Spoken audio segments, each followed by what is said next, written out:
19 November সকাল 11 ঘটিকায় উত্তর জেলার ধর্মনগরস্থিত অর্ধেন্দু ভট্টাচার্য স্মৃতি ভবনে অনুষ্ঠিত হয় মানবাধিকার সুরক্ষায় রাজ্য মানবাধিকার কমিশন আহত রাষ্ট্র ও সমাজের দায়িত্ব ও কর্তব্য নিয়ে বিশেষ আলোচনা কর্মসূচি। প্রদীপ প্রজ্বলনের মাধ্যমে অনুষ্ঠানের শুভ সূচনা করেন রাজ্য বিধানসভার অধ্যক্ষ তথা ধর্মনগর বিধানসভার বিধায়ক বিশ্ববন্ধু সেন।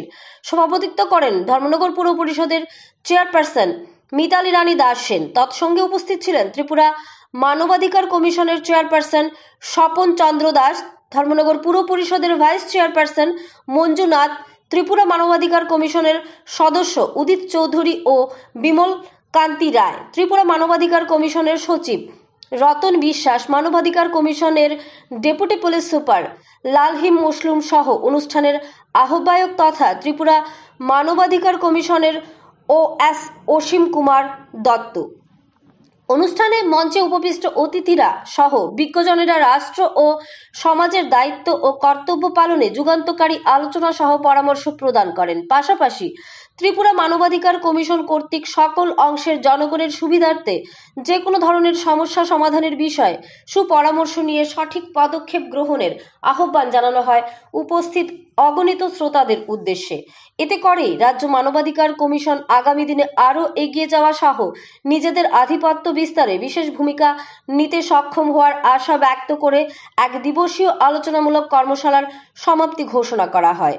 ধর্মনগর থেকে নিজস্ব প্রতিনিধির রিপোর্ট, আরি, ধর্মনগর।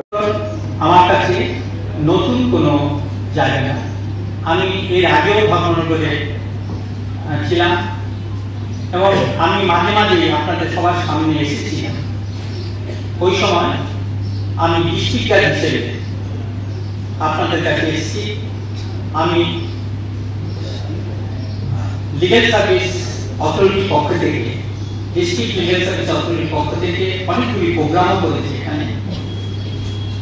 আপনারা জানেন ওই সময়, আমি জানি না এখন আছে কিনা, আদালত থেকে, ডিস্ট্রিক্ট জাজের পক্ষ থেকে, লিগ্যাল সার্ভিসের পক্ষ থেকে অনেকগুলি প্যারালিগাল ভলান্টিয়ার নিযুক্ত করা ছিল।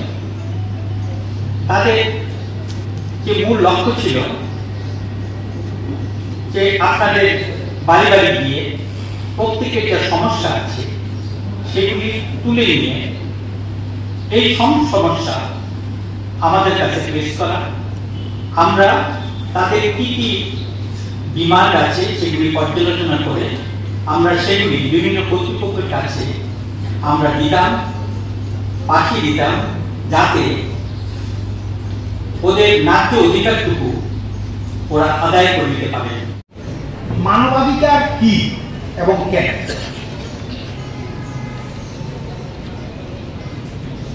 আমরা সবাই মানুষ হিসাবে আমাদের যে কতগুলি মৌলিক অধিকার, যেগুলি প্রত্যেকটি মানুষের মানুষ হিসাবে বেঁচে থাকার জন্য প্রয়োজন, সেগুলি হল মানবাধিকার।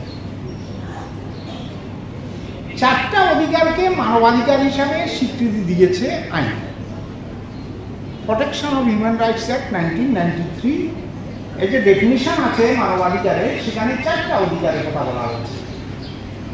রাইট টু লাইফ আমার কাছে সবচেয়ে বেশি গুরুত্বপূর্ণ কি? আমার জীবন, প্রত্যেকটা মানুষের কাছে বেঁচে থাকার অধিকার। এই বেঁচে থাকার অধিকারটা আমাদের সংবিধান অনুযায়ী কিভাবে একমাত্র নেওয়া যায়? একমাত্র আইনি উপায়েই এই অধিকারটাকে পূরণ করা যায়।